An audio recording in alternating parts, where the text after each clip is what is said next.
안녕하세요. 안녕하세요. 자, 영양학 과목 풀어보도록 할게요. 영양학은 여러분들 지금 수업을 이제 몇 시간 진행해 보셔서 아시겠지만은 1교시 첫 번째 과목에 나오는 문제죠. 그리고 영양학하고 생화학하고 이제 첫 번째 나오는 문제인데, 영양학 부분 같은 경우에가 총 45문제 정도가 나와요. 그리고 제가 여러분들 유인물 나눠드렸죠. 프린트물 같이 오늘 첫 번째 시간에는 양쪽을 같이 병행하면서 같이 보도록 할게요. 자, 그래서 맨 앞에 제가 써놓은 게 뭐였었냐면은, 영양학이라는 과목에는 기초 영양학, 고급 영양학, 그리고 생애주기 영양학 이렇게 해서 들어가요. 그리고 제가 다른 과목 요약 정리 드렸던 것보다 이 영양학 쪽은 조금 더 많아요, 내용이. 그래서 여러분들이 충분히, 근데 문제가 이렇게 길진 않거든요. 길진 않기 때문에 몇 번 반복해서 계속해서 암기하시면은 쉽게 풀 수 있는 부분이라고 생각합니다. 자, 1번 문제 이제 모의고사 1회부터 한번 들어가 보도록 할게요. 보면서 같이 진행할게요.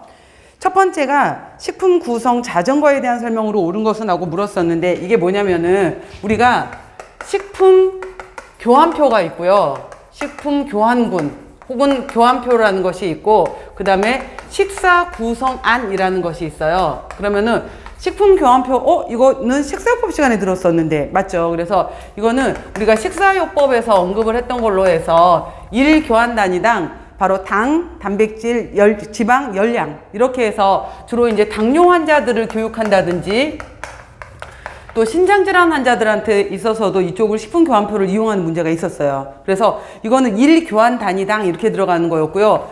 이 식사 구성안이라는 것은 한 끼 먹을 때, 한 번에 먹을 때 1회 분량을 이렇게 먹으면 좋아요 라고 해서 일반인들을 대상으로 해서 제시한 것이 식사 구성안이에요. 그리고 이 식사 구성안을 가지고서 제가 그림을 제대로 못 그려서 자전거를 그려야 되는데, 그죠? 그래서 식품 구성 자전거라고 해서 이 식사 구성안을 이 자전거로 표현을 한 거예요. 그래서 자전거 이렇게 있고 앞바퀴 뒷바퀴 핸들 이런 거 못 그려요, 저 여러분들. 그래서 뭐 이렇게 있다고 치고 있었을 때, 자전거 있었을 때 바로 이제 앞바퀴에 물이 그려져 있고요.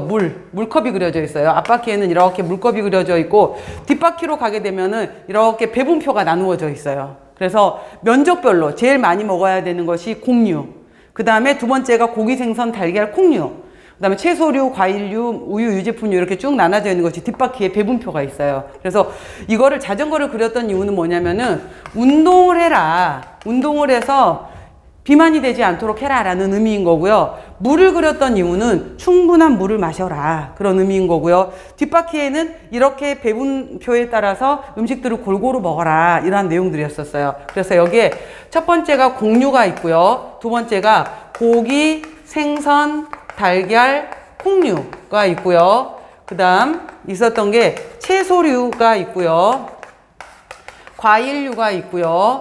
그 다음에 제일 적은 표로 있는 것이 우유 및 유제품류가 있어요.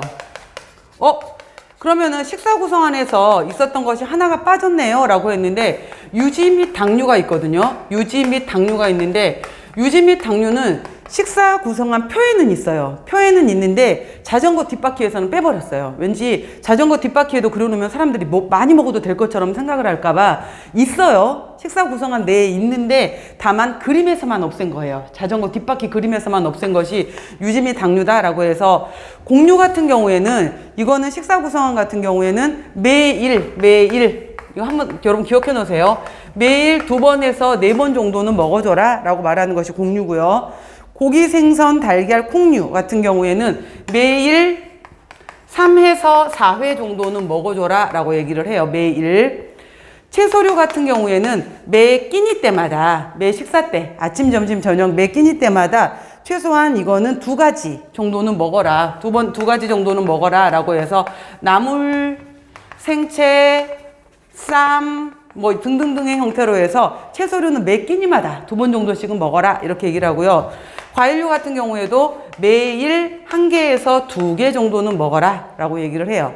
우유 및 유제품 같은 경우에도 매일 1번에서 컵 정도는 마셔라 라고 얘기를 해요. 그래서 이렇게 해서 웬만한 것들은 매일 이렇게 들어가 있는데 채소류는 많이 먹어야 되니까 몇 끼니 이렇게 들어가 있어요. 그래서 이거를 식사 구성안이라고 하고 이런 식으로 자전거로 나타내는 것을 식품 구성 자전거라고 하는구나. 앞바퀴는 물, 뒷바퀴는 면적으로 표현을 했다. 자, 설명 들었으니까 문제를 볼게요. 옳은 것은 하고 물었잖아요. 식품군별 교환 단위를 활용했다. 아니잖아. 얘는 교환군표가 아니니까. 신체적 활동에 대한 내용을 포함하고 있지 않다. 아니잖아요. 자전거를 그렸던 이유가 운동하시오라는 거였죠. 6개의 식품군이 자전거의 뒷바퀴에 제시되어 있다라고 했는데 봐보세요. 뒷바퀴에서 하나, 둘, 셋, 넷, 다섯 그리고 유지 및 당류는 빼버렸다 그랬잖아요. 그러니까 뒷바퀴에 5개밖에 없는 거예요. 현재는 5개. 자전거 바퀴 내의 식품군별 면적은 일정하다. 아니에요. 많이 먹어도 되는 것부터 면적이 달라져요. 이렇게. 그래서 식품군별 권장 식사 패턴의 섭취 횟수, 분량을 고려해서 제시하였다. 정답은 5번이에요. 식사 구성안도 딱 이 한 문제로 여러분들이 정리해 놓으시기 바랍니다. 두 번째, 스케몬의 성장 곡선이라 니은에 해당되는 내용으로 옳은 것은? 하고 물었죠. 여러분들 제가 드렸던 프린트물에서 17페이지 펴보세요. 17페이지를 보시면은 여기에서 생애주기 영양학에서 첫 번째 나와 있는 것이 성장, 발달 이렇게 나와 있잖아요. 성장이라는 의미는 전체적으로 크기, 길이가 커지는 것을 우리가 너 키 진짜 많이 컸다. 키 되게 많이 성장했다. 이렇게 표현을 하잖아요. 크기나 길이가 길어지는 것을 성장이라고 얘기를 하고요. 너 정말 소근육이 많이 발달되었네. 그래서 아가들이 왜 단추도 나중에는 지퍼도 잠글 수 있고 단추도 낄 수 있잖아요. 이런 것들 발달이라고 하는 거예요. 작은 기능들을 하는 것을 바로 발달이라고 하는 거고요. 맨 처음에는 세포가 성장할 때 맨 처음에는 세포 분열에 의해서 세포 수가 증가를 해요. 그래서 1단계, 2단계, 3단계, 4단계 이랬는데 여기서처럼 1, 2, 3, 4에서 1은 맨 처음에 DNA 수가 증가를 해요. 두 번째 단계에서는 DNA 수, 분열이 일어나니까 수도 증가하고 크기도 증가를 해요. 크기도 증가해요. 그리고 세 번째 같은 경우에는 이제 세 번째 단계 나와 있죠. 3단계에서는 세포의 크기가 증가를 한다라고 했어요. 그래서 세 번째는 크기의 증가, 네 번째는 기능이 발달, 기능이 통합이 된다라고 나와 있어요. 그래서 바로 이제 이거는 이렇게 숫자가 드러나는 것은 성장이겠죠. 성장이고 크기 이러한 것들 여러 가지 것들 성장 발달 해당이 되는 것들 세포 성장 단계도 좀 알아 놓으시고요.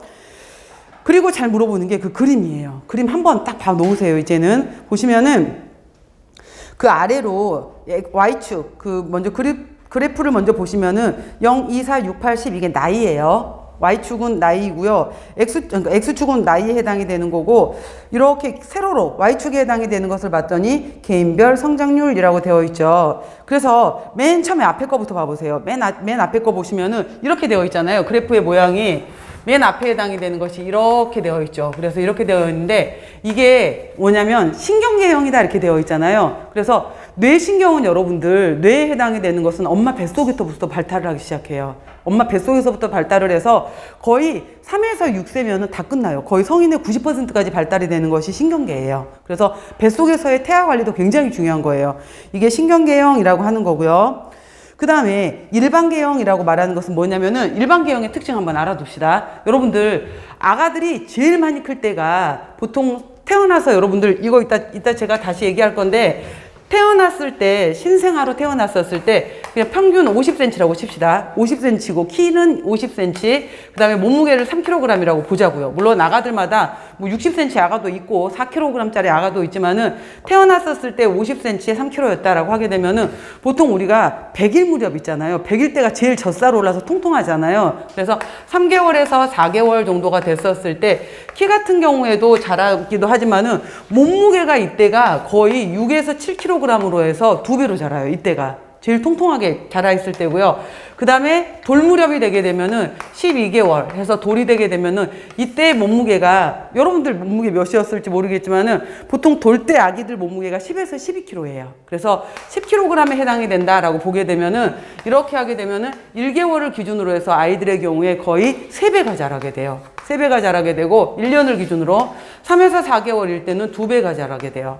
근데 키 같은 경우에는 50cm였던 키가 1m, 100cm가 되는데 100cm가 되는데 2배가 되는데 100cm에 해당이 되는 2배가 되는 데는 4년이 걸려요. 그래서 보통 5살? 우리 나이로 5살 정도 됐었을 때가 이렇게 되는 거고요. 저는 제가 기억하는 게 8살 입학했었을 때 제 거 그 생활기록부를 봤던 게 기억이 나요. 그게 그 숫자가 저는 기억이 나는데 119에 19여서 제가 기억을 해요, 숫자를. 그러니까 119cm에 19kg이었던 거죠. 그래서 그냥 평균이었던 것 같아요. 당시에 이걸로 했었을 때는. 이걸 기억하는데, 그러니까 키는 4년이 걸리는데, 몸무게는 바로 1년이 되면은 3배로 자란다. 이런 내용들이 있어요. 그래서 급성장기에 해당이 되는 것이 한번 태어나서 쫙 한번 급성장이 일어났다가 완만하게 진행이 됐다가 다시 한번 확 클 때가 중학교 때 크잖아요. 여자애들은 중학교 때, 남자애들은 고등학교 때. 그래서 1단계 한번 컸다가 멈췄다가 2단계로 쭉 이런 식으로 커가는 것을 우리가 일반형이라고 하는 거예요. 그래서 아기 때 1성장기, 청소년기 때 제2성장기 이렇게 가는 것을 우리가 일반형이라고 한다라고 하는 거예요. 그 다음에 맨 아래 거 봐보세요. 생식기형이라는 것은 이제 뭐 생리가 시작이 되고 고환이 커지고 음모가 발달을 하고 겨드랑이 털이 나오고 이게 생식기형이거든요. 생식기형에 해당이 되는 것은 어렸을 때는 가만히 있잖아요. 어렸을 땐 가만히 있다가 보통 이제 12살, 13살 여자아이들 같은 경우에는 여자아이들이 더 빨리 시작해요. 빨리 시작하고 빨리 끝나요. 남자아이들은 늦게 시작하고 늦게까지 연결이 돼요. 그래서 남자들은 뭐 심지어 군대 가서도 키가 큰다. 장가가고 나서도 키가 컸다. 이런 말들이 있잖아요. 그래서 이런 식으로 해서 뒤늦게 발달하는 것을 생식기형이라고 하는 거예요. 그리고 이거 잘 물어봐. 여기 선에 해당이 되는 것이 100%인데 거의 200만큼 확 올라갔다가 다시 이렇게 떨어지는 거, 이걸 물어봐요. 이게 뭐냐면은 바로 흉선이에요, 흉선. 림프계형이라고도 하고 흉선형이라고도 하게 되는데 이게 200%까지 발달할 때 나이가 12살 때쯤이에요. 그래서 이때 흉선 쪽에 해당이 되는 면역이 제일 높아질 때가 이거예요. 제일 높아질 때가. 그래서 신경계형, 임파선형, 생식기형, 그 다음에 일반형 이렇게 나누어져 있다라는 것을 기억을 하세요. 그럼 봐봐요, 여러분들. 이거 봤잖아요? 2번 문제 봐보세요. 2번 문제 보시면은 다음은 스케몬의 성장곡선이다. 니은에 해당이 되는 내용으로 오는 것은 이거 간단하게 물어봤죠, 그냥. 그럼 니은에 해당이 되는 거 여러분 여기서 못 찾으셔야 돼요. 신경계형 이렇게, 그죠? 그래서 답은 2번이다 이렇게 보시는 거예요. 다음 보시면은 자 이런 식으로 해서 일반적으로 관련되는 내용들이 나오고요. 그 다음에 생애주기에서 성장발달 문제가 하나가 나오고요. 그 다음에 제가 3번, 4번, 5번, 6번까지를 바로 이제 탄수화물 문제를 넣어놨어요. 3, 4, 5, 6에 해당이 되는 문제를. 이제 이거 프린트물 다시 맨 앞장으로 넘겨보세요. 1페이지부터. 자, 탄수화물의 소화 과정에 대한 설명으로 옳은 것은? 라고 물었잖아요. 자, 여러분들 프린트물을 잠깐 봐보실래요? 보시면은 제가 1장 탄수화물에 이게 여러분들 한 가지 과목을 공부를 잘 해놓잖아요. 그러면은 얘를 잘 해놓게 되면은 식사요법하고도 되게 많이 접목이 돼요. 그 다음에 영양학 공부를 잘 해놓잖아요. 식품학 문제도 쉬워요. 그러니까 이 프린트물이 좀 내용이 많더라도 여러분들이 꼼꼼히 보셨으면 좋겠어요. 그러면 어떤 과목을 보든지 간에 훨씬 쉬워질 거예요. 그래서 제가 분류를 해놨던 게 탄수화물의 정의가 무엇이냐, 그 다음에 자 쭉 그래서 단당류 1개짜리인데 오각형의 형태를 갖는 5탄당, 육각형의 형태를 갖는 6탄당이 있다. 2개가 뭉쳐져 있는 것을 2당류라고 해요. 자, 여기에는 메가당이 있고 서당이 있고 유당이 있다라는 거예요. 올리고당은 3개에서 10개짜리를 올리고당이라고 한다라고 했고요. 다당류는 여러 개가 뭉쳐 있는 걸 다당류라고 해요. 근데 똑같은 것이 여러 개 뭉쳐 있는 것을 단순다당류, 서로 틀린 것들이 섞여 있는 것을 복합다당류라고 하는 거예요. 그래서 우리가 알고 있는 전분에 해당이 되는 것이 단순다당류인데 얘는 글루코즈로만 이루어진 거예요. 그러니까 단순다당류지. 그 다음에 복합다당류 같은 경우에 해당이 되는 것은 2가지, 3가지가 섞여 있는 것들이에요. 펙틴, 헤파린 이란 것들도 있다라고 했습니다. 자, 그 다음에 탄수화물의 기능 봐보세요. 우리가 여기 기능에서 첫 번째로 나오는 것들이 우선순위예요. 첫 번째로 나오는 것이 첫 번째 기능이에요. 우리가 밥 먹어라, 밥 먹었냐, 밥은 드셨습니까? 라고 물어보는 게 그만큼 이제 에너지원으로 중요한 거잖아요. 탄수화물 이러면 무조건 에너지예요. 첫 번째는 에너지. 그 다음에 2번째는 단백질이 전략작용이라고 되어 있는데 여러분 제가 이거 식사법 시간에 했던 거 기억나시죠? 탄수화물이 충분히 있어야지 체조직을 분해를 하지 않는다. 탄수화물이 부족하면 내 몸을 분해해버린다 라고 했잖아요. 그거를 바로 단백질 전략작용이라고 표현을 하는 거예요. 그 다음에 3번째, 이거 진짜 3가지 중에 시험 문제를 조금 어렵게 내야 되겠다 그러면 케톤증 문제로 나와요. 그래서 최소한 당을 100g 이상 먹어야 되는 이유가 뭐냐라고 물어보게 되면은 당질이 부족하게 되면 지방이 분해가 되고 지방이 분해가 되면 케톤체를 만들더라라고 했었잖아요. 그래서 케톤체 보시면은 아세토아세테이트, 아세톤, 베타히드록시뷰트레이트라고 했고요. 특히 여기 두 번째에 있었던 아세톤이 숨을 통해서 나와서 당뇨 환자들은 숨결에 과일 썩은 향이 난다라고 했던 거 기억나시죠? 그거예요, 아세톤. 그래서 2020 한국인 영양소 섭취 기준에 바로 당질의 평균 필요량하고 권장 섭취량이 처음 들어갔어요. 이거 꼭 외우세요. 그래서 바로 2020 한국인 영양소 섭취 기준에 그리고 제가 그 이론 수업을 들으셨던 분들은 이론 교재에 제가 2020 한국인 영양소 섭취 기준 요약본이 교재에 실려 있어요. 근데 이 문제풀이 시간에 들어오신 분들 같은 경우에는 그 내용이 혹여 없으시고 아니면 나는 졸업한 지가 좀 됐어. 그래서 내가 갖고 있는 것은 2015 버전이야 라고 하실까봐 제가 그거를 자료실에다 올려놨어요. 학원 자료실에 올려놨으니까 거기에서 다운 받으시면 돼요. 그리고 지금 여기 실강으로 오신 분들은 좀 자료를 뽑아달라고 하시던지 아니면 그 자료를 열어달라고 하시던지 하시면 될 거예요. 그래서 그거 한번 참고로 보세요. 2020 버전으로 나와 있는 거 올려놨습니다. 자료실에. 자, 그래서 그 내용들 평균 필요량이 100이다. 권장 섭취량 130이다. 그 내용이 있고요. 그 다음에 감미료로서 작용을 한다. 또 우리 몸의 혈당을 유지하는 데도 굉장히 중요합니다. 혈당. 자, 그 밖에 바로 RNA, DNA, 효소 이러한 것들에도 중요하고 간 해독작용, 글루크로닉 액시드로도 중요하다라는 내용이 있고요. 탄수화물의 소화에 대해서 탄수화물의 소화는 우리가 입에서부터 오랫동안 저작작용을 해라 이렇게 얘기를 하잖아요. 그래서 바로 구강, 바로 타액, 침, 알파 아밀라제가 들어있고 여기서부터 전분을 분해시키기 시작하는 거예요. 입에서 저작작용 오래 하는 거 굉장히 중요해요. 그래서 바로 입에서부터 시작이 됩니다. 위에서는 못해요. 위산이 바로 최적 활성도가 되질 못해요.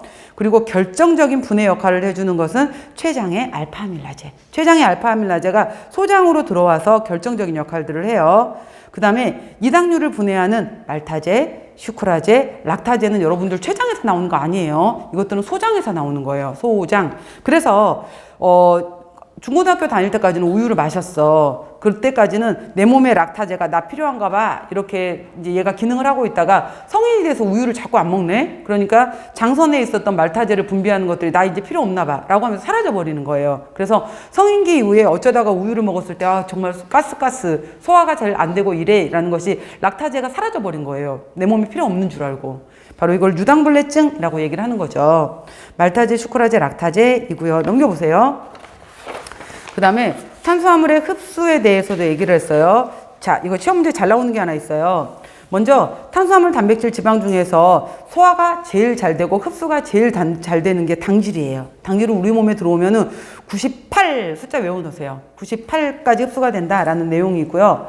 그 다음에 당질은 반드시 단당으로 쪼개져야지 몸에 흡수가 돼요. 단당으로 쪼개줘야 되는데 갈락토즈가 제일 빠르고요. 그 다음 포도당이고요. 그 다음 과당이고요. 만노주고요. 자이로주예요. 그래서 갈락토즈하고 포도당이 제일 빠른데 자, 여기 밑에다가 왜 이것들이 제일 빠르냐면은 빠른 이유가 있어요. 우리가 수송 방법 중에서 능동수송이라는 것이 있고요. 그 다음에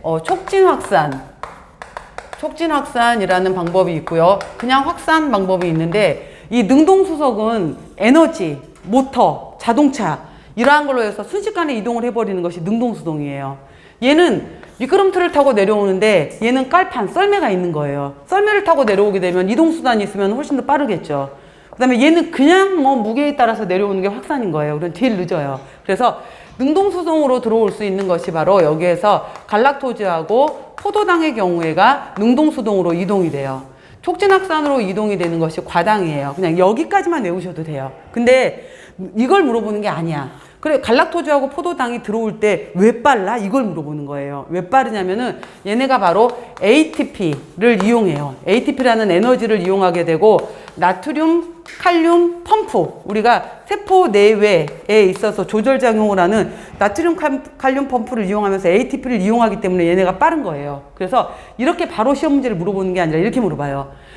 세포 내로 이동을 할 때 나트륨하고 같이 이동하는 것은 누구냐? 이렇게 물어봐요. 문제를 한번 꼬아서. 그래서 이 말 뜻이 뭐냐면은 나트륨, 칼륨 펌프를 사용하는 게 누구냐? 이렇게 물어보는 거예요. 그래서 다음 중에서 가장 세포 내로 이동하는 속도가 빠른 것은 무엇이냐? 갈락토즈. 이렇게 물어보기도 하고요. 갈락토즈 제일 빠르고요. 그 다음에 얘네가 이동할 때 왜 빠르냐? 이렇게 물어보기도 해요. ATP를 이용한다. 나트륨 칼륨 펌프를 사용한다. 조금 더 어렵게 물어보면은 이용이 될 때 나트륨하고 같이 흡수가 되는 것이 무엇이냐? 이렇게 물어본다든지 조금씩 꼬을 수가 있어요. 문제가. 그래서 그 말뜻이 에너지를 이용하고 나트륨 칼륨 펌프를 이용하니까 순식간에 이동할 수 있구나 라는 것까지 같이 기억을 해 놓으세요. 자, 그래서 능동수성에 제가 써놨죠. 여러분들 보시면은 나트륨 칼륨 펌프를 사용하고 ATP를 이용한다. 여기에 갈락토즈 포도당이 있다. 아미노산 중에서는 중성 염기성 아미노산들이 이렇게 있다라는 거고요. 그 다음에 혈당 조절 잘 물어봐요. 이거는 식사요법 시간에, 당뇨로도 영양학 시간에 이렇게도 물어봐요. 그래서 우리 몸에서 유일하게 딱 하나, 혈당을 딱 하나 낮추는 호르몬 하나밖에 없어요. 인슐린. 얘 하나밖에 없어요. 인슐린은 에너지로 사용하고 남았어 글리코겐으로 저장해. 그래도 남았어 중성지방으로 저장해요. 그리고 이제 혈당이 떨어져 있었을 때 그래? 그럼 혈당 올려야지 라고 하는 첫 번째가 글루카곤. 자, 그 다음에 부신 수질에서 노르에피네프린, 에피네프린. 스트레스 받았어. 부신 피질에서 글루코코르티코이드. 갑상선 호르몬도 올려요. 성장 호르몬도 올려요. 이렇게. 그리고 자, 탄수화물과 건강해서 너무 많이 먹었어. 특히 단순당, 바로 흡수되는 것들. 이러한 것들 많이 먹게 되면 비만 오죠. 혈당 너무 높아졌어. 당뇨 와요. 그 다음에 열량만 잔뜩 들어있는 단 것들만 먹었다. 영양불량 와요. 그 다음에 당질 섭취가 너무 부족했다. 지방의 불완전 산화물이었던 케톤체 와요. 또 락토즈가 제대로 소화가 되지 않게 되면은 유당불내증 옵니다. 또 설탕 아직은 추정이에요. 추정에 해당이 되는 건데 우리가 그 과잉 행동 장애라고 말하는 것이 ADHD라고 말하잖아요. 이게 이제 나중에 아동기하고 이제 유아기 때 문제가 되는 아동기에 문제가 되는구나. 그래서 보통 이제 만 7살 정도로 해서 만 7살 정도면 초등학교 1학년 정도잖아요. 이때 남자아이들하고 여자아이들 중에서 정말 이 아이들은 초등학교 선생님들 1학년 담임 맡으면 미쳐버린대요. 반에 꼭 이제 ADHD 아이들이 이제 한두 명씩은 있는데 자기 뜻대로 안 되면은 힘 조절이 안 돼서 순식간에 밀어버린다든지 그냥 가위를 가지고서 앞친구 머리카락을 막 잘라버린대요. 그래서 왜 그러더니 가위 잘 든지 보려고요. 막 이런 일이 벌어질 정도로 이러는 건데 이제 이게 이제 남자아이들이 여자아이들보다 3배 정도 많아요. 근데 왜 도대체 이러냐라고 봤더니 대뇌 부분에서의 이 판단 능력을 하는 곳에서의 여러 가지 작용이 제대로 이루어지지 않더라. 원인이 도대체 뭐야? 라고 봤더니 단순당에 해당이 되는 것들을 아직도 정확하게 몰라요. 근데 설탕을 아마도 과잉으로 단 것들에 해당이 되는 것들 아니면은 식품 첨가물 이러한 것들에 해당이 되는 것들을 너무 과하게 먹게 되면서 뇌가 정상적인 신경활동 작용이 일어나지 못하는 것을 주의력 결핍 과잉행동 장애거든요. 그래서 주의력, attention deficit, 주의력이 결핍되는 행동 장애로 본다라고 하게 되는 건데 이러한 것들로 추정을 하는 거예요. 아직도 정확하다 이렇게 보지는 않고요. 그 다음에 설탕 문제가 있고요. 충치도 참고로 봐놓으세요. 충치 같은 경우에는 구강 내 균 때문에 발생이 돼요. 스트랩토코커스 뮤탄스라는 균인데 이 균이 치아에 붙어 있어요. 근데 내가 끈적끈적 떡, 빵, 캐러멜, 젤리 이런 것들을 먹었잖아요. 그럼 이거 자체가 충치를 일으키는 게 아니에요. 이거 자체가 충치를 일으키는 것이 아니라 여기 치아 표면에 음식물이 이렇게 묻어 있게 되면은 여기에 지금 말한 스트랩토코커스 뮤탄스라는 세균이 작용을 하게 되면서 이 세균이 음식물들을 이용해서 산을 만들게 돼요. 이 산이 바로 치아를 공격하는 것을 충치, 치아 오식증이라고 하는 거예요. 그러니까 이 균이 없어야 되는 거예요, 균. 근데 어제 제가 재밌는 기사를 들었던 것 중에 하나가 요즘에 이제 계속해서 과학이라는 것은 새로운 연구들을 하잖아요. 입안 상태가 치매를 일으킨다. 라고 하는 게 맞대요. 그래서 아침 시간에 정말 양치질 잘해줘야 되는 거. 그리고 우리가 눈으로 보는 양치하고 그 스케일링해서 치석 제거하는 거하고 정말 다르잖아요. 그래서 치석 같은 게 방치가 돼버리면 치아가 다 빠져버리잖아요. 여러분들. 치아 밑까지 염증을 일으켜서. 그래서 치석은 1년에 2번 정도씩 그 스케일링을 받아주는 게 좋은 거고. 그다음 한 번은 의료보험으로 다 공짜로 되는 거 아시죠? 1년에 한 번씩은. 근데 아직 우리나라 사람들이 많이 안 온대요. 그래서 실제로 그것 때문에 알고 오는 사람이 채 20%도 안 된다 이러더라고요. 그래서 1년에 한 번은 스케일링은 무조건 공짜예요. 국가에서 다 제공해주는 공짜로 들어가는 건데 스케일링 반드시 해야 되는 거고요. 이거에 해당이 되는 균들이 신경을 타고 뇌로 들어가서 뇌 병변을 일으키고 치매를 일으키더라 이렇게도 얘기를 해요. 그래서 굉장히 치아 관리에 대한 중요성을 요즘에 계속 강조를 하더라고요. 양치질 이런 것들. 그러니까 당장 못할 때는 맹물로라도 입안을 헹궈내는 거 굉장히 중요합니다. 그래서 충치 얘기까지 있고요. 갈락토즈를 대사시키지 못하는 질환을 갈락토세미아라고 해요. 그래서 작년에 기출문제였을 거예요. 바로 갈락토세미아 환자들한테 어떤 효소가 작용을 하지 못하는가라고 했었는데 그 효소 이름이 갈락토즈 1포스페이트 유리들 트랜스퍼라제예요. 이 효소 이름 물어보는 게 시험 문제로 나왔어요. 즉 갈락토즈가 글루코즈로 바뀌는데 3개의 효소가 필요하거든요. 이 3개의 효소 중에서 가장 부족되는 효소가 바로 갈락토즈 1포스페이트 리들 트랜스퍼라제라는 효소예요.